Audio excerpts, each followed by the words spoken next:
So today I'm going to be doing a quick little part of our player menu screen.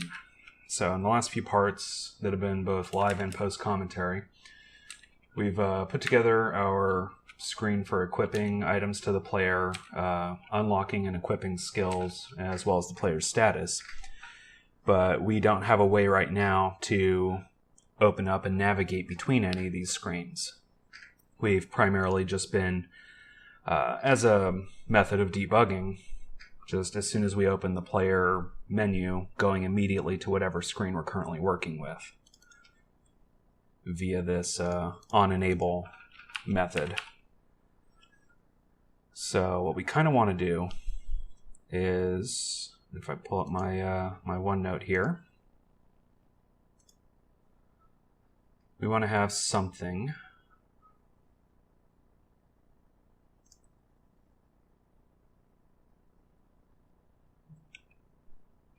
that comes up. We'll just say this is our game window as a whole.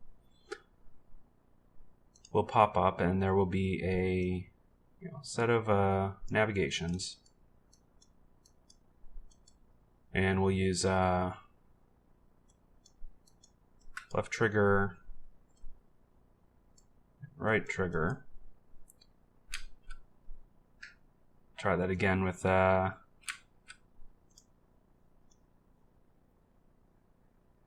with actual shapes here.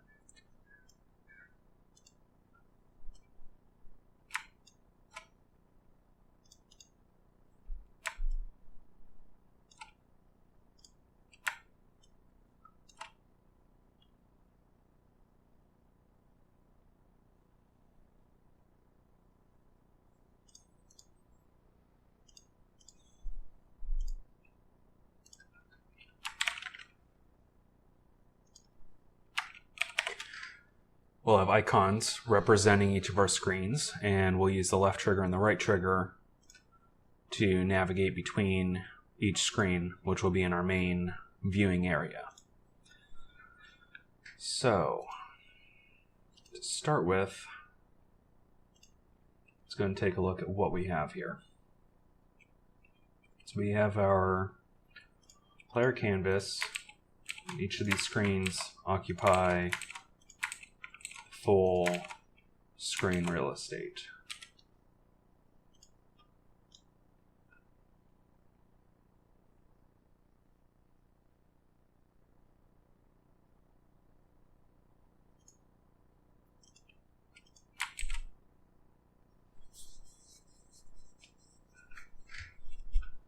Now, in reality, however, we're going to go ahead and give this a slight border.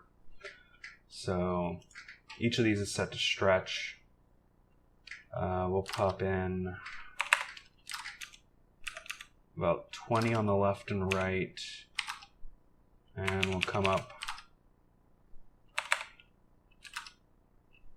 Oh, and that is revealing some artifacts of our the way we have the screen anchored. Yeah.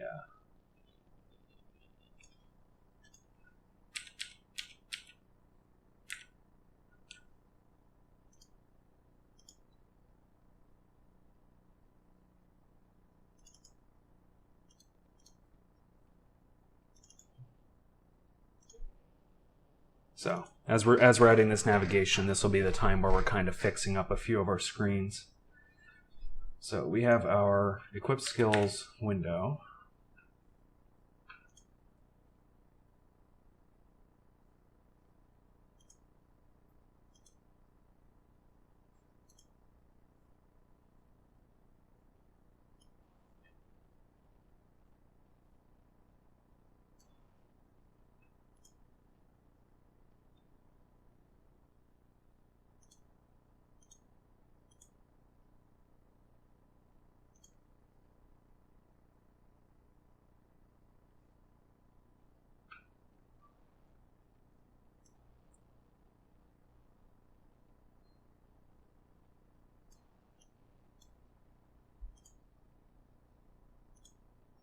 So make sure these are anchored to the bottom left and bottom right. And they are sized equally. Our available skills window is going to be in the center, and we're going to anchor this. Well, it's not quite anchored.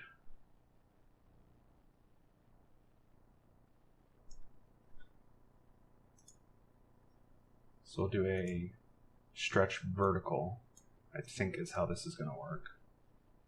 Yeah.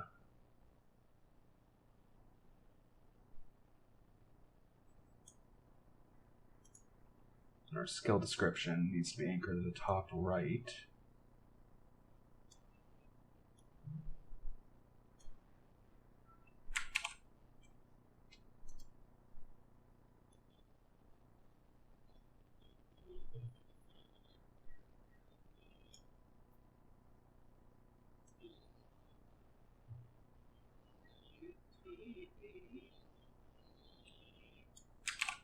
I think that'll be fine for now.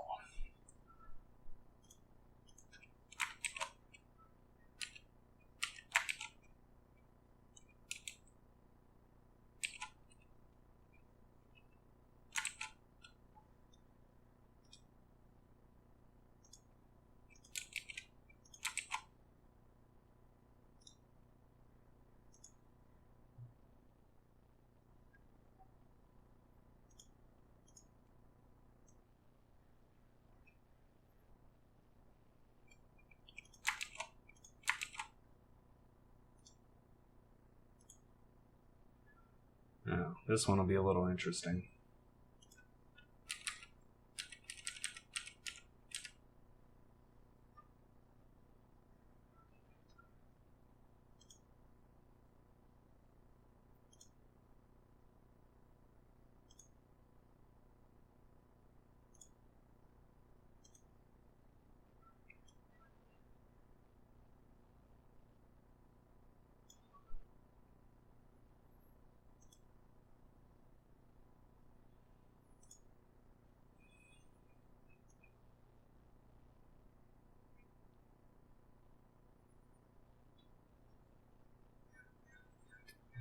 Just making this smaller is had a bit of a side effect.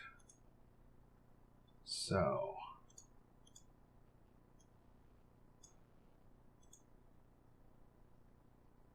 let's go ahead and move this around a little bit and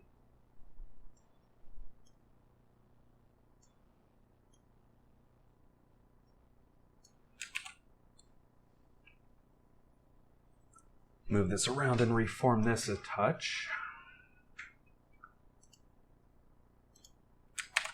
The problem is because I'm not using any layout controls, this isn't going to change flexibly as I change the size.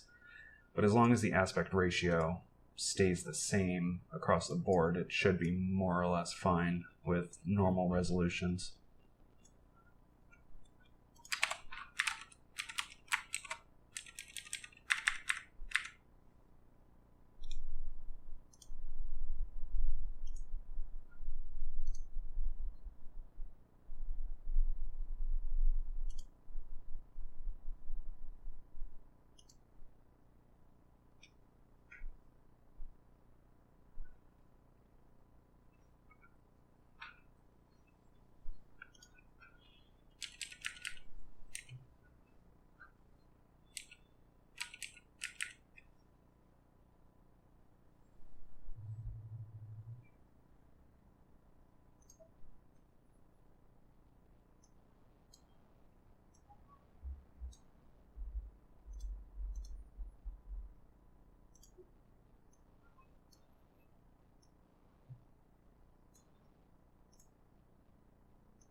Just going to add our navigation panel.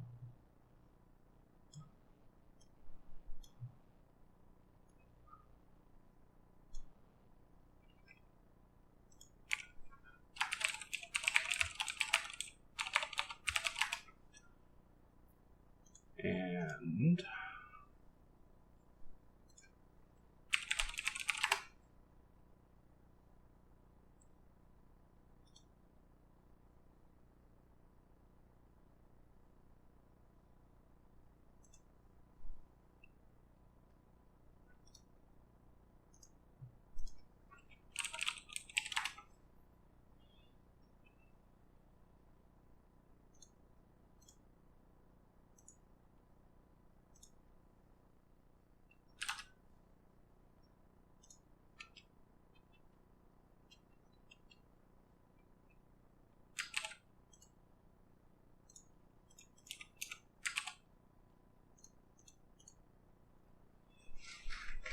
now, what to use for the items themselves.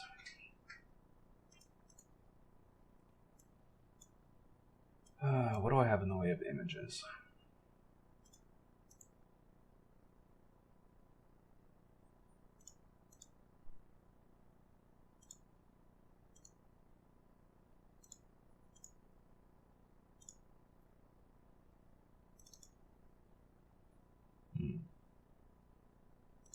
Nothing particularly interesting.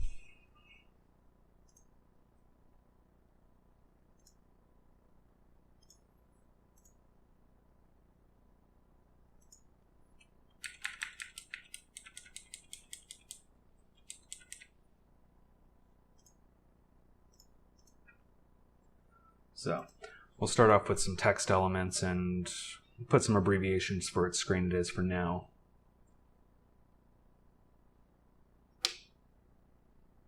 So got our prefab folder, UI, player menu.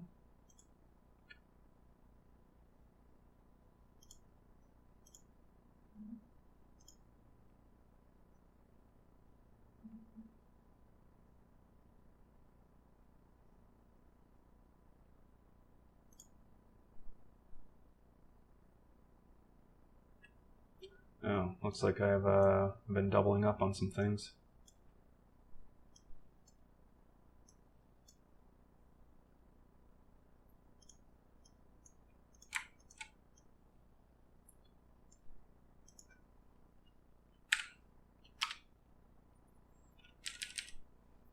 There we go.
There we go.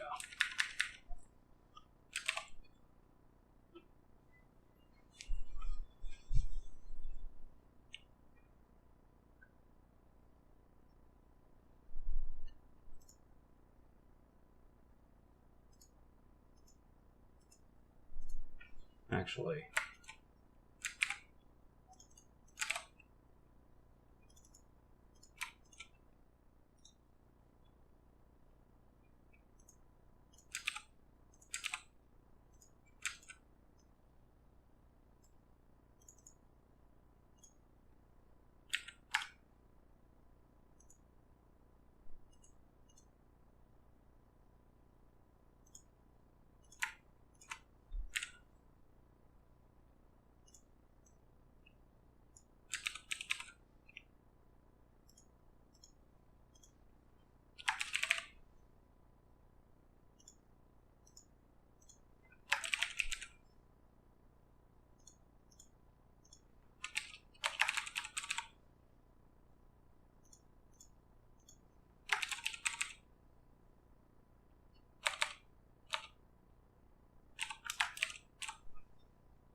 There we go. We have our player menu screen navigation controller. Now he's going to need to know, so he knows about the game objects that we're going to hide and show. We'll also want a way to manage which screen is being shown or hidden based on the player's selection using the triggers. Or actually, I said triggers before. I think we're going to do the bumpers because I use the triggers in certain screens in order to select a skill to equip. Whereas I'm not really using the bumpers for anything yet. So,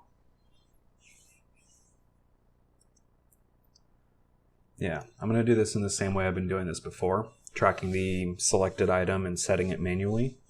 My next step, now that I have all these screens put together, though, is going to be to come up with a more holistic way to manage item selection and navigation with the controller and keyboard. But for now, we're going to continue with the tried and true method we've been using, having an object that represents the selected state in the list and an object that represents the unselected state, and then swapping the button colors back and forth based on which item we're selecting. So, player menu navigation controller.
All right.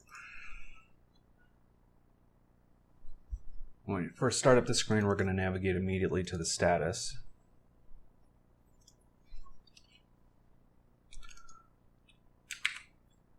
We have our normal item style, selected item style.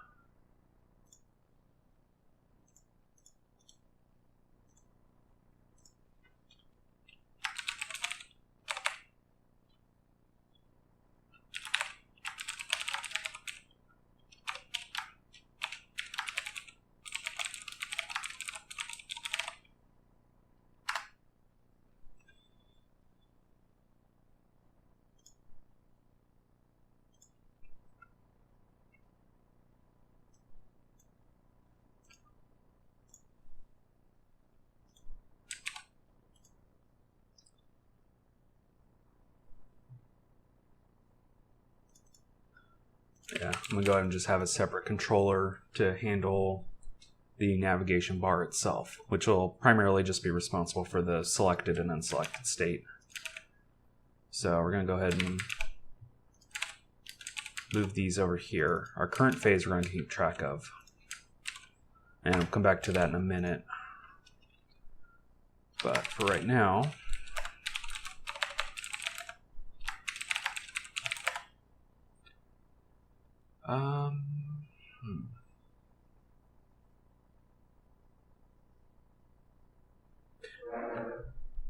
yeah, we'll keep it as a game object itself. So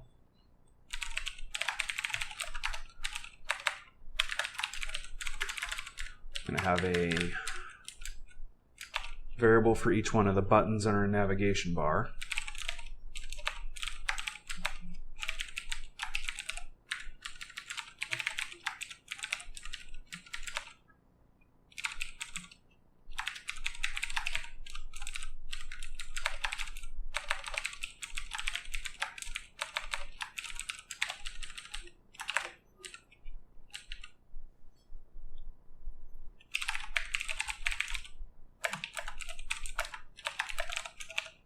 Do our normal safety check.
So just as in the previous part, we're going to go and grab the color block of the item. And we need to store this as a local variable because it's a struct and we can't affect its values by reference. So we'll just rip that right off of the button's object. We're going to set our normal highlighted, pressed, and disabled colors to the style that we've defined in the editor for our selected and deselected items, and then reassign that color block back to the normal button.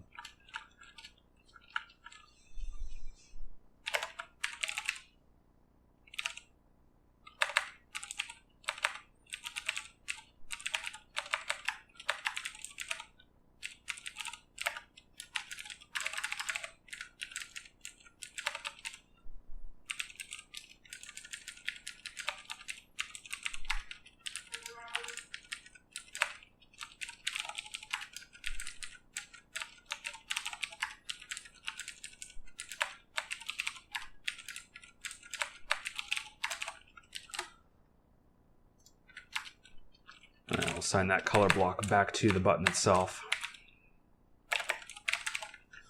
And we're going to do the inverse in our select method using the selected item style, obviously, instead of the normal item style.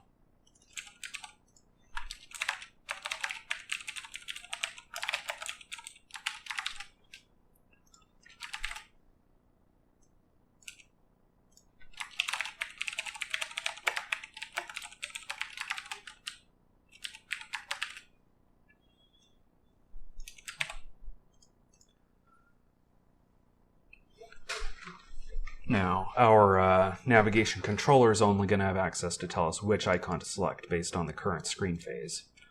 So, knowing the screen phase, we're going to transpose that to the game object that represents each screen phase in our navigation bar. We are going to set our currently selected item to the normal style, set our currently selected item to the new icon in the phase, and then call set currently selected item to selected. So we'll be essentially swapping the style between the two objects.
There we go. Back in our navigation controller, we're going to need our, what do we call that? Player menu, screen, navigation bar controller.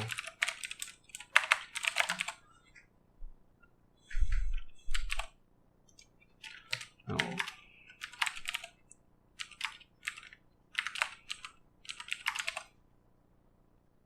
We can go and wire that up in the editor. So for our panel itself,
and now all we need to do is track which, so in each of these show player X or whatever, show screen X methods, we're going to go ahead and set the selected phase as well whenever we set the current phase. Which actually, we're going to change this. No, actually we're going to just go ahead and call it. So, bar controller dot select icon. All right, we're just going to do this in every single method.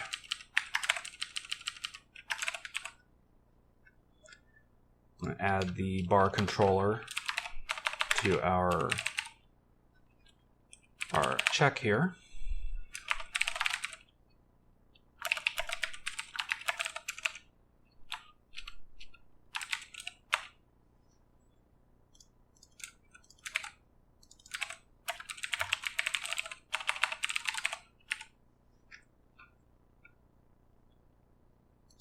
Okay. and we need to add a update. And based on the current screen phase, we're going to choose which screen we're navigating to based on the bumper presses. So, first things first,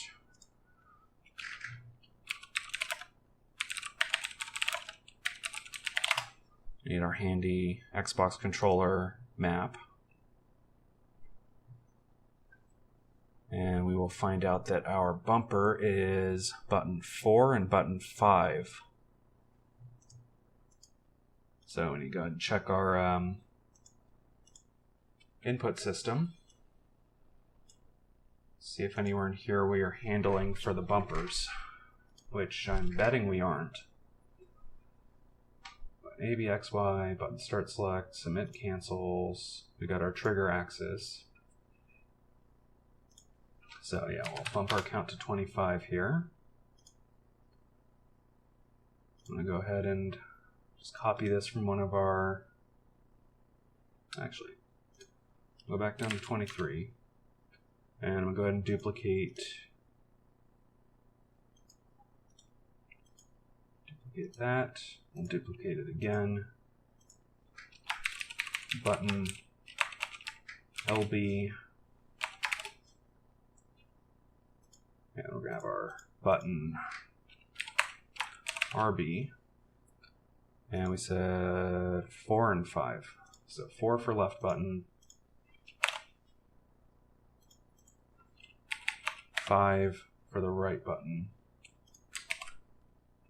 Sensitivity should all be exactly the same.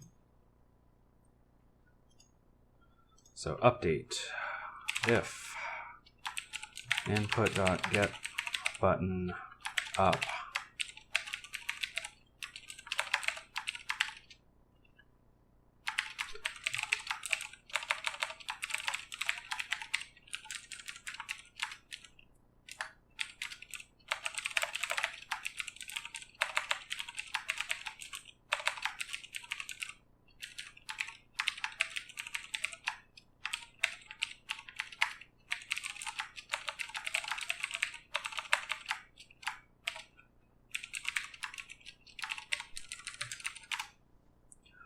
I'm going to do this. So, navigating to the right, navigating to the left. Normally you'd want to do a little bit more of a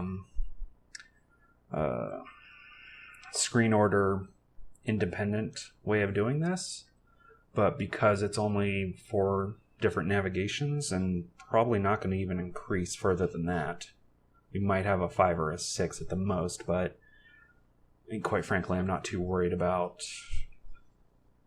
making this screen agnostic or anything like that. This is a very specific controlled screen. We know that we are in order of status equip, skill, and skill equip. And I suppose I could keep this in order of the enumeration. Stat equip, skill, skill equip. Yeah, we'll go ahead and, well, here's the question. Can we get an index?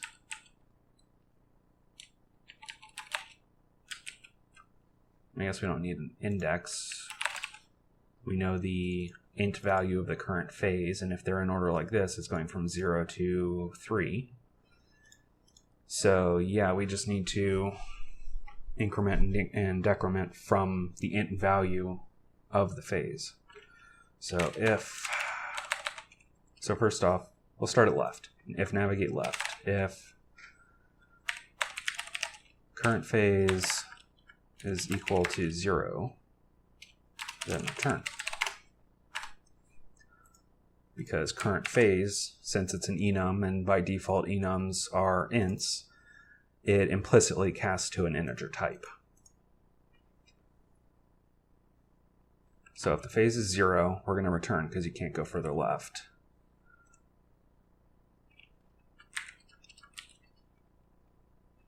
So let's see here.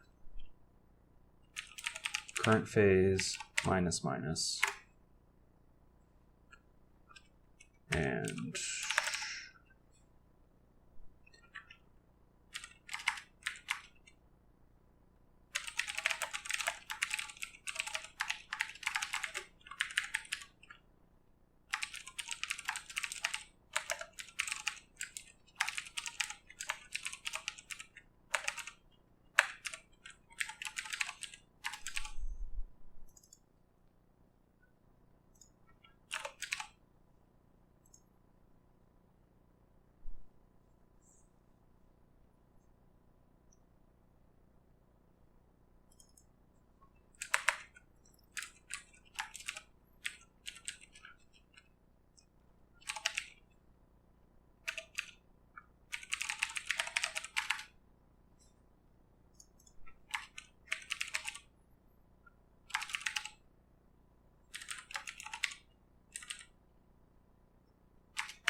There we go.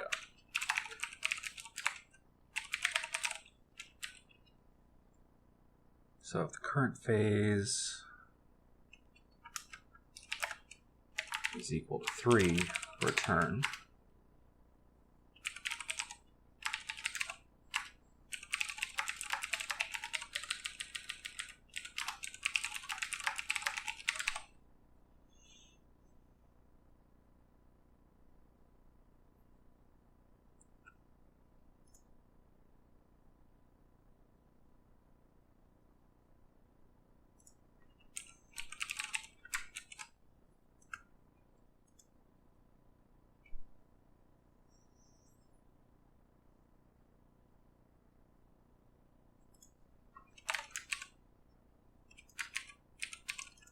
Interesting.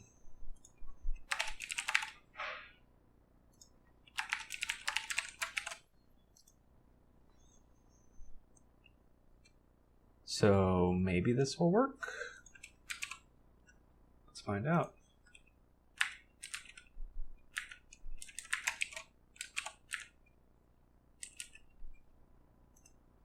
We do want to hide and show the navigation bar based on whether the screen's enabled or disabled.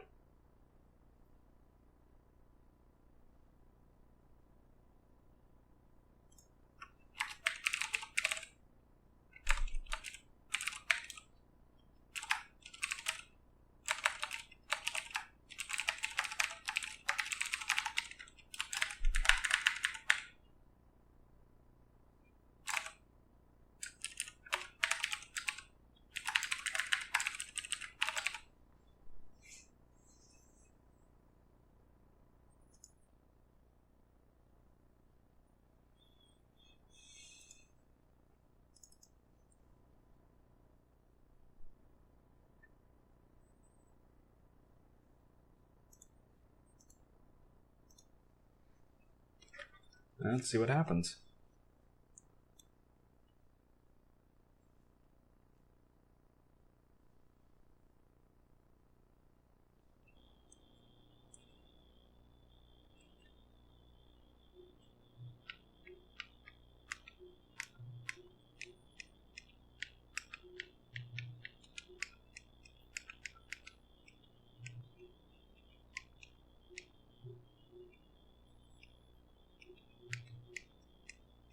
Sort of all right.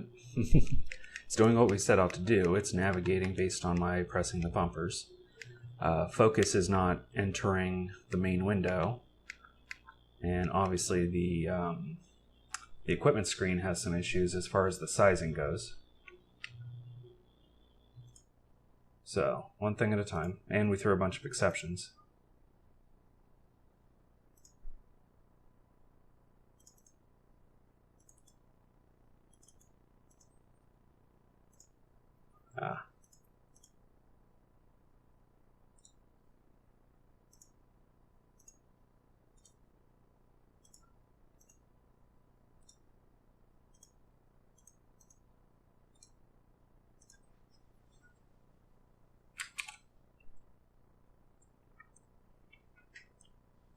Copied over some unnecessary values on some of our prefabs earlier.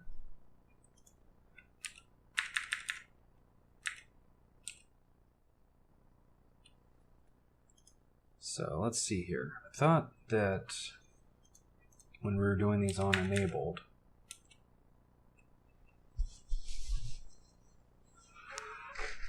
so even though we're calling them selected, these our navigation panel doesn't actually have focus as far as the UI system's concerned. So what do we need to do?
Okay, well, it is focusing, actually.